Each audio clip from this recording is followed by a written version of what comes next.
Hello, this is Tim DeLeon from Focus First, and this tutorial is focused on using the Scattergram pricing tool, which is part of the visual pricing system.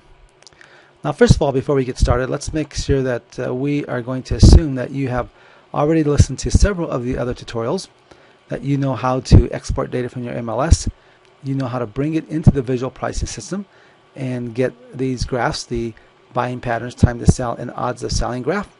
And we're going to also assume that you've looked at the overview, understand the difference between the neighborhood buying tools and the pricing tools, and that you've looked at selecting data in the MLS form. If you haven't gone through those tutorials, we recommend that you do those tutorials first and then come back and see this one. So let's look at the data that we have collected right here. You can see we've got the date here, that this data was collected on October 24th, 2008. And you can see the odds of selling that we've got here. It's a pretty good selling neighborhood for this area at this point in time. So let's go over to the pricing tools and let's take a look at the MLS form. Okay, here's all our data in the MLS form, and of course this is all the data that we exported from the MLS and imported into the visual pricing system. Now, this is way too much data to look at one time, and much of this data is old because we looked at data for the last 2 years to make sure we had a good understanding of what the market looked like for the last couple of years, and that was very helpful in doing our buying patterns. So the first thing we want to do is filter out the older information. So to do that, we're going to use our menu, which we showed you how to do in a previous tutorial. So we're going to select Scattergram data. There's our Scattergram filter. We're going to look at all the sold properties, and we're going to look at all the sold properties that were off the market in the last 6 months. So let's select those properties. Okay, it looks like we've selected those properties. You can see several of them selected down here. These are not selected, of course. They're not done in the last 6 months. So one of the things we can do is show the selected properties. So let's just look at that.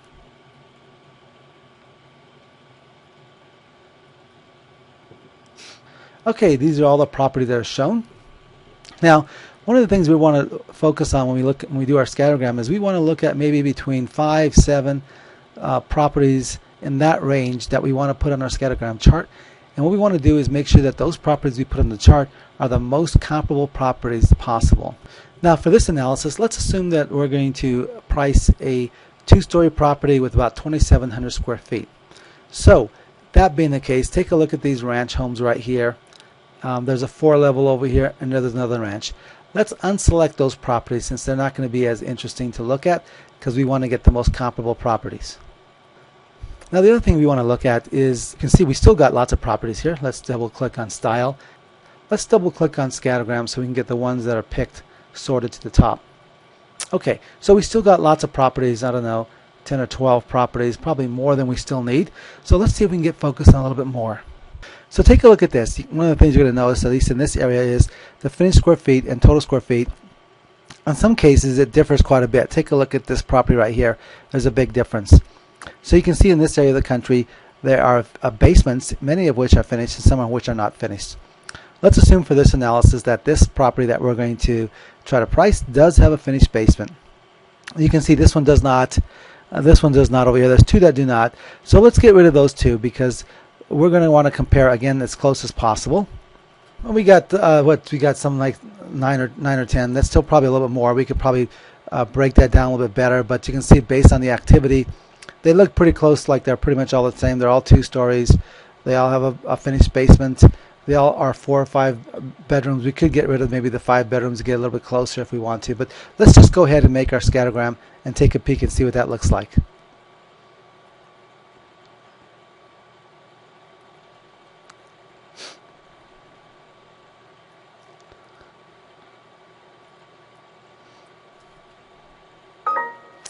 Okay, looks like our scattergram is complete. Now you notice we decided to go ahead and graph total square feet. We could have chose to graph finished square feet. Turns out since in this case all the basements are done, it's probably not going to make that much of a difference. In some cases we might want to look and see what finished square feet look like and then graph total square feet and see what that looked like. What we're trying to see is if there's any correlation between the price and the size of the home, which in almost every case there almost always is. And there's our scattergram chart. Now, let's see if we can get a better view of that. There's our scattergram chart. Now, again, you can see right here there is a correlation, very strong correlation. We're looking at total square feet between the size of the home and the price of the home. There's some funny things that are happening around here that we need to kind of look at because the home that we're going to price is right at 2,700 square feet. But you can get a pretty good idea of where your home needs to be priced at based on the square footage from this graph alone. So let's look at this funny stuff below here. You can see there's a property down here that's about 2,700 square feet. That's priced way below where the trend line is. And then we see three properties right around here, two that are just to the right of the trend line and one to the left, and they're all priced about the same amount of money, but there's a huge difference in size. So one of the things that you're going to find that the scattergram chart helps you see is, helps you look at the patterns, and it helps you ask the right questions. So what are the questions we're going to answer? The first question is, why is this home that's 2,700 square feet priced, what, 20,000, 30,000 lower than where possibly it should be? So that's the first question we need to look at. The second question we need to look at is, why is this home that's almost, 300 square feet smaller, why is this home right here priced at the same price as these homes over here? So let's take a look at that. So how do we answer these questions? Well, we need to go to the detailed MLS sheet. So let's briefly look at the detailed MLS sheet to see if we can find the answers.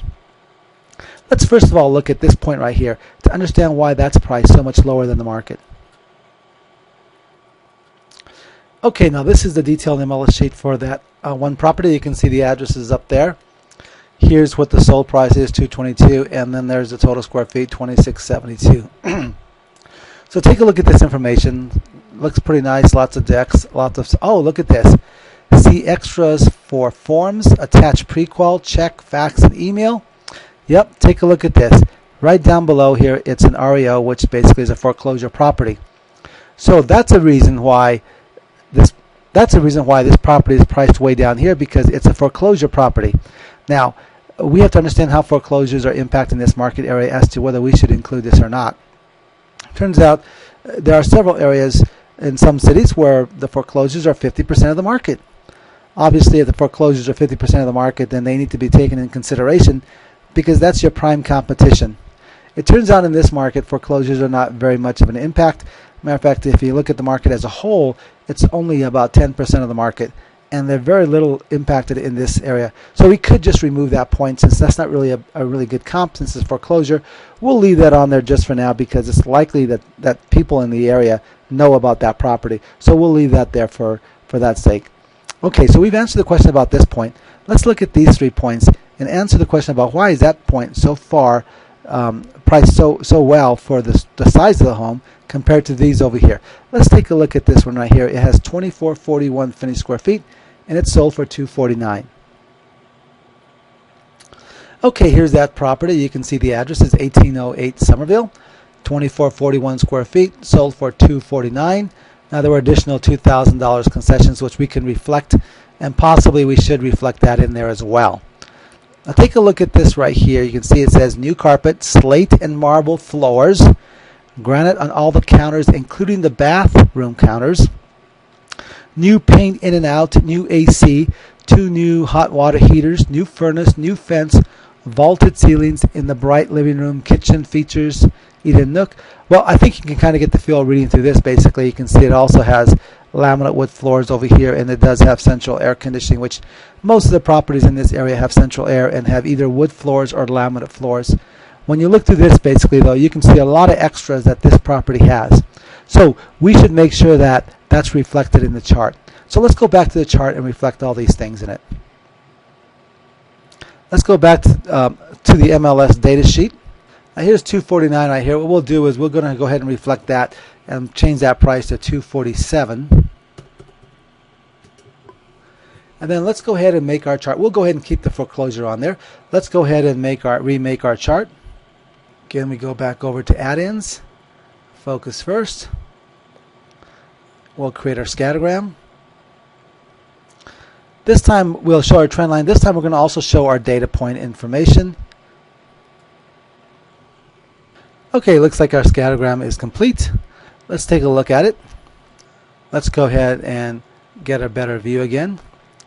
Now notice this time around when we created our scattergram, we said show data point information. That's this information up here. So we automatically created little text boxes. Each of these text boxes represents one of these data points out here. Now, for this example, what we're going to do is we're not really interested in these points up here or this points up here. So when we get to a text box that's associated with these points over here, we're just going to delete those text boxes. So we're going to click on this text box, and then what I'm going to do is hit the delete key to delete that text box.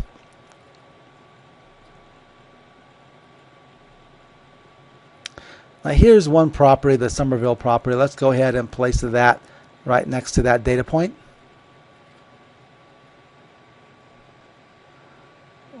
We'll place that one there. This is the foreclosure property. We'll stick that right there.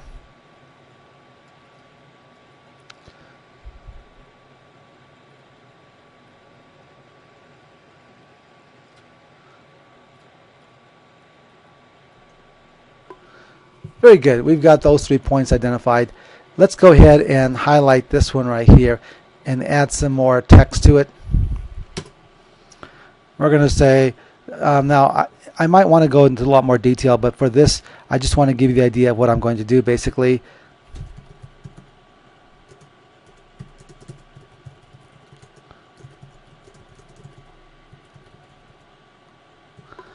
Just kind of put that on there.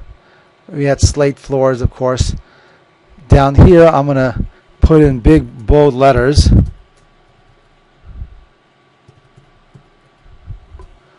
So that's clear.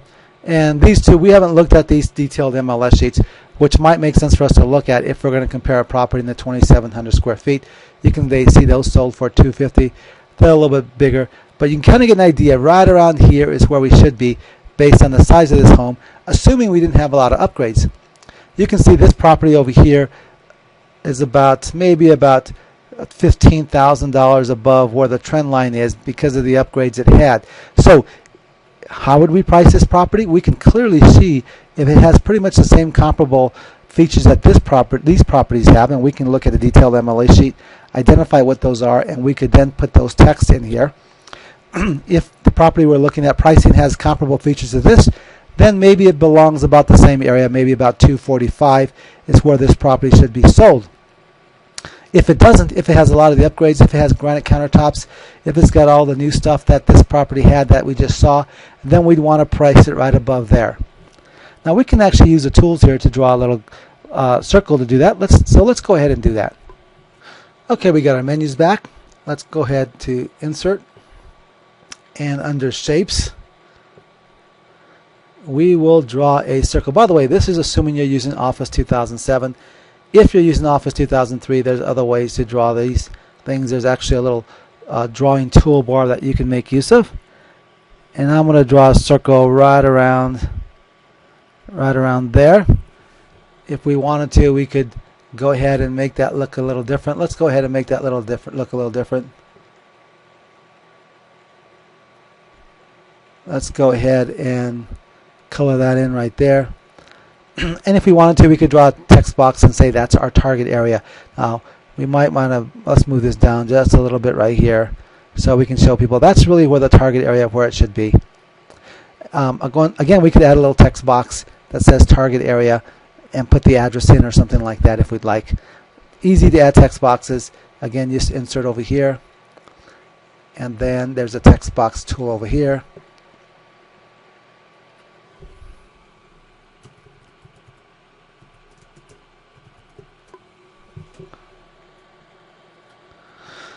And we can color that in if we wanted to. Let's go ahead and move, move this a little closer. We can resize this.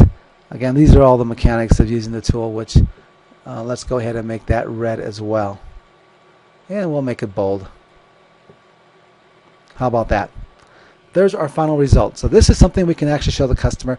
We could take to the customer that the customer could visually see where they need to be priced at, and we'd make the appropriate comments on here to make sure it's clear when we do our comparison.